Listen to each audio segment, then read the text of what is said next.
Ayan na nga guys, naiwan na ni AA si Shaira.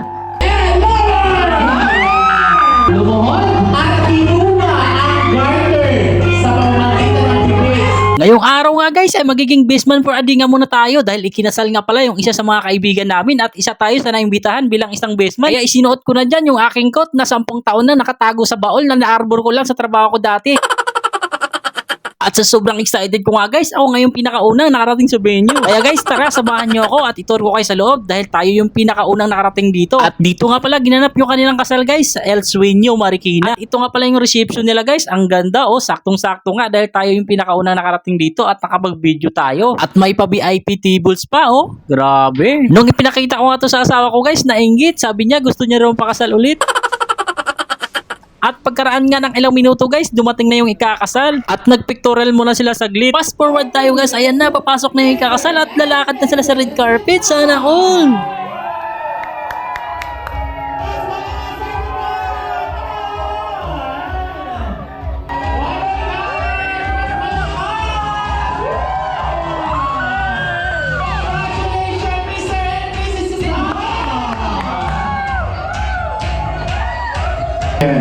Let's pray. Dear Jesus, thank you for this beautiful moment. Today, we witness not just a wedding, but a covenant. A covenant to love, to forgive, to journey, and to grow together with Jesus at our center. Lord Jesus, gabayan mo sila sa bagong journey nila bilang mag-asawa. Life won't be easy, but by your grace, help them to face all the challenges ahead, trusting in always. Tulungan mo sila laging piliin ng isa't isa, kahit sa mga panahon na susubugin sila ng mga pagsubok. Maraming salamat po, Panginoon, sa pagmamahala nila na nagsisilbing inspirasyon sa amin.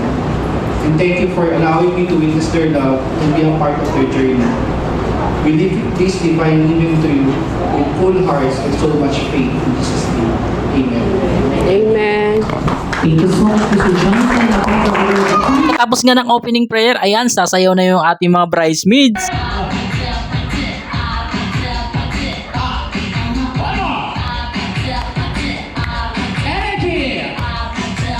Grabe, ang galing nila, na perfect nila kahit wala silang practice. Siyempre, hindi magpapatalo dyan yung mga boys. Kaya tara, panoorin natin ang kanilang sayaw.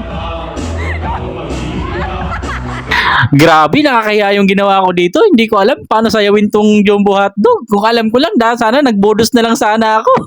Pero sabi ko sarili ko, bahala na to, kahit ano na lang sayawin ko. Basta matapos lang tong tugtog na to.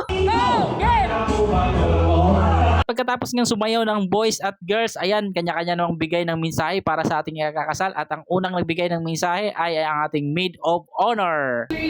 Na-flashback sa mind ko na one day, makakita ka ng future husband mo, church kayo together. So, guess what? Oh my God! After a month, nag-engage na kayo. Grabe talaga. Grabe, emotional nga yung maid of honor natin sa kanyang mensahe sa ating ikakasal. Tumulo nga yung luha, pati sipon. Pagkatapos nga magbigay ng mensahe yung ating maid of honor, nagbigay din ng mensahe yung ating best man, syempre. Congratulations to both of you. Tatagal niyo pa yung pagmamahalan niyo. Hindi ko lang mababa ito. Again, congratulations and best wishes to both of you. Palakpakan, everyone! At pakinggan naman natin yung mga mensahe ng mga pamangkin or malapit sa buhay ng ikakasal. I'm proud of you, tita. I'm so happy for you. And ano naman po yung dalawa?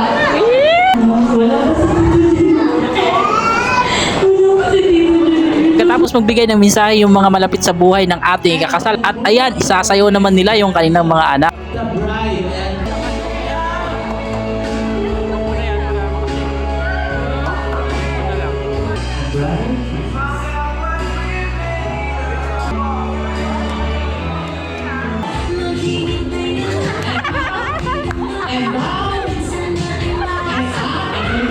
Syempre, pagkatapos ng program, ito yung exciting part, yung kainan time na. Sa ating starter, ito, meron tayo ditong salad. Ayan. Alright.